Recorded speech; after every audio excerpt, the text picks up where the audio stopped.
Two distinct lines of attack have already formed against President Biden's student debt relief plan. One challenges the basic fairness and the efficacy of the policy, suggesting it might not have the desired impacts on the U.S. economy. The other line of attack is legal, as the president's plan is expected to come under sharp legal challenge. The president announced on Wednesday that up to $10,000 in student debt would be erased for Americans earning under $125,000 a year, couples twice those figures. Pell Grant recipients would receive up to $20,000 in forgiveness, and repayments suspended yet again through the end of the year would be capped at 5% of an individual's disposable income. The administration released an opinion from the Justice Department Wednesday that determined the president possesses, quote, sweeping authority to erase student debt under the terms of a 2003 statute called the HEROES Act.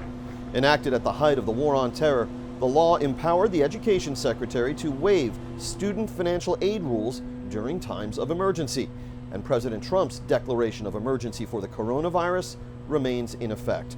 Defending the policy side of the announcement yesterday was a familiar face from the Obama era, domestic policy advisor Susan Rice, who has taken a decidedly less public but still highly influential role in the Biden White House. Reporters asked Ambassador Rice about the basic fairness of forgiving so much student debt, especially for those who did pay their debt back or those who forswore higher education because of the debt it would have inflicted on them. Republicans didn't complain when certain small businesses during the pandemic got extraordinary financial relief and without having to pay back those loans. But when some businesses needed it and other businesses didn't need it.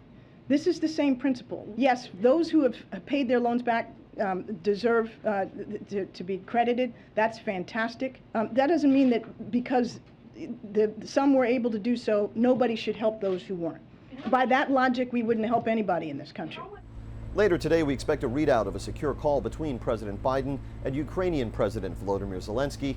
Then in the 3 o'clock hour Eastern Time, President Biden will be leaving the White House for nearby Montgomery County, Maryland, where he'll take part in a reception and benefit for the Democratic National Committee.